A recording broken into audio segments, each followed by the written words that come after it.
नमस्कार साथियों good morning for all of you. साथियों, आप सभी को प्रजापति हेल्थ केयर में स्वागत है। मैं हूं आपका दोस्त डॉक्टर शगुनी पंडित, मरवन प्रखंड, मुजफ्फरपुर, बिहार। दोस्तों, जैसा कि आप सभी जानते हैं कि यूट्यूब के माध्यम से आप लोगों के बीच हमेशा वीडियोज लेकर के आता हूं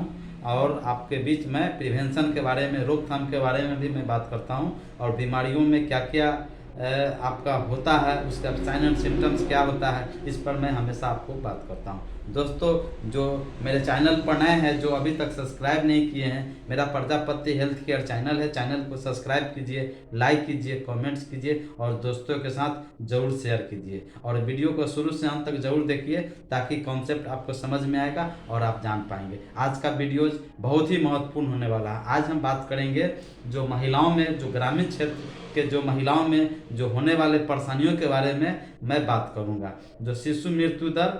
मातृत्व मृत्यु दर क्या होता है और कौन कौन सा बीमारी से क्रॉस करता है, जिसके कारण महिलाएं बहुत ज़्यादा परेशान रहती है, यह आप इस वीडियो के माध्यम से मैं बात करूंगा। दोस्तों, जैसा कि आप सभी देख रहे हैं इसमें कि अधिकतर ग्रामीण क्षेत्रों में पाई जाने वाली महिलाओं में समस्या आपको देखने को मिलेगा। जैसे क्या होता है, आपको ज़्यादातर ग्रामीण क्षेत्रों में, जैसे हम लोग प्राथमिक चिकित्सा का काम करते हैं तो बहुत सारा कंप्लेन, बहुत तरह के ग्रामीण क्षेत्रों में जो महिलाएं हम लोगों के बीच आके जो कंप्लेन करती है, जो समस्याएं आती है, जैसे मासिक संबंधी जो समस्या होता है, मासिक पीरियड जो होता है ना, मेंस्ट्रुअल साइकिल, उसमें जो समस्या क्या आता है कि अनियमित मासिक, मतलब इरेगुलर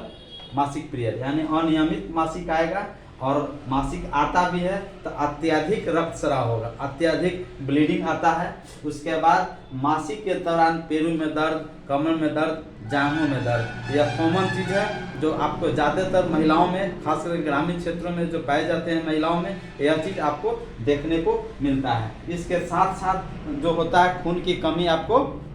मिलेगा, खून की कमी जिसको हम एनीमिया कहते हैं, हीमोग्लोबिन की कमी आपको मिलेगा। प्रजनन मार्ग में संक्रमण, ल्यूकोरिया, खास करके आप देखिएगा महिलाओं में जो अज्ञानता बस जानकारी के कमी के अभाव में इन्फेक्शन ज़्यादा, प्रजनन मार्ग में इन्फेक्शन यानी संक्रमण ज़्यादा हो जाता है, जिसको हम लोग ल्यूकोरिया कहते हैं। तो यह ज़्यादातर आपको रूरल क्षेत्रों में जो साफ सफाई के अभाव में, जो पिछले मैं बात करूँगा अभी क्यों हो जाता है उस पर मैं अभी बात करूँगा। तो प्रजनन मार्ग में संक्रमण यानी ल्यूकोरिया हो जाता है। पेरू में सूजन PID माने पेल्विक इन्फेक्शन डिजीज, वह आपको हो जाता है। उसके बाद यूट्रस प्रोलेप्स, देखिएगा ज़्यादातर महिलाओं में बचदानी का बाहर निकलना, बचदानी आपका तुरंत बाहर आपका निकलने का समस्या आ जाता है, बचदानी का बाहर निकलने आता है। स्वयं गर्भपात, ज़्यादातर महिलाएं अज्ञानता बस दवाई लेकर के खा लेती है और वह ऑपरेशन करवा लेती है, गर्भपात स्वयं करा लेती है, जिसके कारण भी यह ऐसा समस्या आपको देखने को मिलता है और समस्या आता है। और हम बात करें कि इन सब का कारण क्या है, क्या कारण है जो इस ढंग की जो समस्या क्रिएट होता है, समस्या आता है, तो इन सब का कारण की बात करें तो कम उम्र में माँ बनना, यानी 18 साल से कम उम्र में माँ बनना, गर्भ धारण करना, 18 साल से कम उम्र में गर्भ धारण करना, यह समस्या आता है। दूसरा होता है दो बच्चों के बीच में अंतराल में कमी, यानी 3 साल से कम, दो बच्चों के बीच में, बच्चों में अंतराल की कमी, यानी जल्दी जल्दी बच्चे को जन्म देना, यानी 1 साल का बच्चा है, फिर दूसरे बच्चा 1 साल के बाद फिर पुनः बच्चा आ जाता है, जन्म ले लेता है, तो जल्दी जल्दी गर्भ धारण करना, बच्चों में अंतराल में कमी। उसके बाद बार बार हमने बात किया, बार बार गर्भ धारण करना। 3 जानते हैं दोस्तों, सरकार का जो स्लोगन है, हम दो हमारे दो, काफ़ी बेहतरीन स्लोगन है और इस पर भी हम सभी को खरा उतरना चाहिए, क्योंकि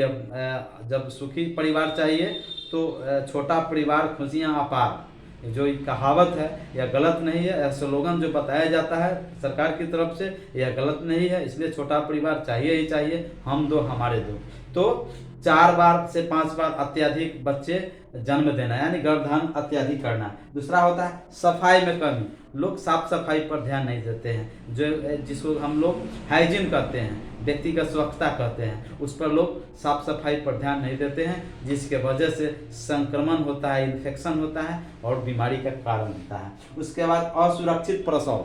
अगर बच्चा होता है, गाँव में ही बच्चा हो गया तो गांव के जो महिलाएं होते हैं, जो डगरीन होती है, वो जानकारी के अभाव में, है ना, वो अपने हाथ को असुरक्षित, मतलब किसी न ग्लव्स के है, न किसी तरह से कोई इंस्ट्रूमेंट वगैरह है, न कुछ है, इसी तरह से कर, यानी असुरक्षित प्रसव, यह सब परेशानी का कारण आपका हो जाता है। और छठा होता है कुपोषण।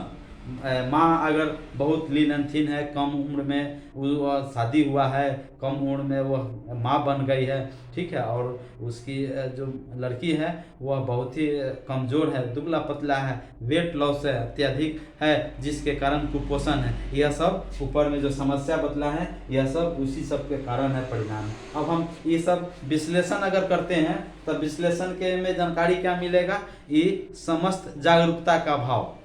सरकार की तो योजनाएं है, लेकिन लोगों में, कम्युनिटी में जागरूकता नहीं है, या जागरूकता का अभाव है। और दूसरा क्या है कि सरकार का जो स्वास्थ्य सेवाएं हैं वह आम जनता तक जानकारी के अभाव में नहीं पहुंच पाता है, जिसके कारण भी यह परेशानी का कारण आता है। इसी के वजह से समुचित सुविधाएं जो मिलना चाहिए, खास करके रूरल क्षेत्रों में, ग्रामीण क्षेत्रों में जो नहीं मिल पाता है, जिसके कारण आपको यह समस्या आता है। मृत्यु दर भी आपको दोस्तों जान रहे हैं कि जो बच्चे का जन्म साल भर से अंदर, बच्चे के जन्म के 1 साल के अंदर अगर कोई बच्चा मर जाता है, चाहे वह कोई भी बीमारी से, निमोनिया हो, डायरिया हो, है ना, या अन्य कोई भी बीमारी से, उसको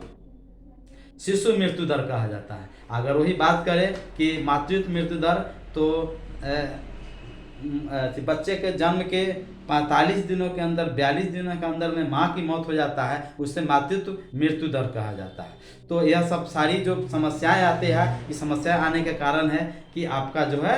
स्वास्थ्य सुविधाएं हैं जो आम जनता तक नहीं पहुंच पाता है, आम लोगों तक नहीं पहुंच होता है। इसमें सरकार को चाहिए क्या कि जिस तरह से आशा कर्मी को जो बहाल किया गया है 1000 की आबादी पर, ठीक उसी तरह जो ग्रामीण क्षेत्रों में जो प्राथमिक चिकित्सा का कार्य करते हैं, जिनको हम ग्रामीण चिकित्सा कहते हैं, जिन्होंने प्रशिक्षण प्राप्त कर लिया है, जिन्होंने फर्स्ट एड का ट्रेनिंग करना, फर्स्ट एड करना जानते हैं, उनको हर 1000 की आबादी पर अगर लगा दिया जाए, सरकार लगा देती है, तो हम समझते हैं कि निश्चित ही सरकार का जो भी वैक्सीनेशन का जो कार्यक्रम है से लेकर के सरकारी सुविधाएं कुछ भी है, वो आम जनता तक पहुंचेगा और आम जनता इससे लाभान्वित होगी, और उसमें शिशु मृत्यु दर में कमी आएगी और मातृत्व मृत्यु दर में निश्चित ही कमी आएगी। तो सरकार को हर हाल में चाहिए कि 1000 की आबादी पर एक कम्युनिटी हेल्थ वर्कर, तो आप कह सकते हैं, या बुनियादी स्वास्थ्य कार्यकर्ता कह सकते हैं, है ना, या आप बेसिक हेल्थ वर्कर भी कर सकते हैं, यानी जो भी जो चिकित्सा का कार्य जो ग्रामीण क्षेत्रों में करते हैं, खास करके जो प्रशिक्षित है, उनको हर हाल में सरकार को यूटिलाइज करना चाहिए, उसका प्रयोग करना चाहिए, क्योंकि वो लोग दिखा दिए हुए हैं कि हमने कोरोना काल में किस ढंग से उन्होंने बचाया है लोगों को, नहीं तो लाश गिनने में आदमी कम पड़ जाता। और हम बात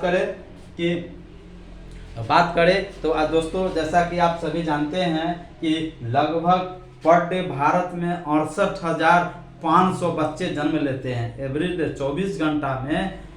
आपको भारत में 68,500 के आसपास या उससे अधिक बच्चे जन्म लेते हैं। और मृत्यु की बात करें तो 22,500 के आसपास या उससे अधिक या उससे कम बच्चे की मौत हो जाती है, यानी लगभग बात करें तो 8.4 मिलियन प्रत्येक साल आपको मरता है, लोग मरते हैं। तो ये आपका हुआ। इसमें सरकार को हम हमेशा जो है मातृत्व मृत्यु दर और शिशु दर मृत्यु दर में कमी लानी है, या स्वास्थ्य सुविधाएं को आम जनता तक पहुंचाना है, तो निश्चित ही ग्रामीण चिकित्सकों को लगाना होगा, उनसे सेवा लेना होगा, तभी जाकर के सफलता हासिल होगा, नहीं तो परेशानी होगा। इसके साथ साथ और भी दोस्तों, जैसे आपका बच्चों में अंतराल अगर रखना है तो उसमें जो सुविधाएं हैं, जैसे आपको अनचाहा बच्चा जो होता है उसमें क्या क्या प्रिवेंशन करना है, क्या क्या उसमें आपको, जैसे कॉपर टी हो गया, गोली हो गया, सहेली गोली हो जाता है, अर्पण हो जाता है, माला डी हो जाता है। इसके साथ साथ अंतरा जो इंजेक्शन होता है जो हर 3 महीना पर लगाया जाता है। तो यह सरकार की जो भी है, जो अनचाहा बच्चे जन्म लेते हैं या कुपोषित बच्चे जन्म लेते हैं, या जितना भी ग्रामीण क्षेत्रों में आने वाली जो समस्या होती है, उस सभी समस्याओं पर सरकार का नियंत्रण होगा और नियंत्रण होकर के शिशु दर मृत्यु दर कमेगा। बशर्ते कि सारा कार्य को करना क्या होगा कि हर 1000 की आबादी पर जो प्रशिक्षित ग्रामीण चिकित्सक है उनको यूटिलाइज करना चाहिए, उनको लगाना चाहिए। तो धन्यवाद दोस्तों, मेरा वीडियोस कैसा लगा इसको लाइक कीजिए, सब्सक्राइब कीजिए और दोस्तों के साथ शेयर कीजिए। सब्सक्राइब करना ना भूलें और वीडियो को शुरू से अंत तक, जो भी वीडियो मेरा रहता है वो शुरू से अंत तक जरूर देखिएगा, ताकि आपको इस वीडियो के माध्यम से आपको समझ में आएगा। धन्यवाद, प्रणाम।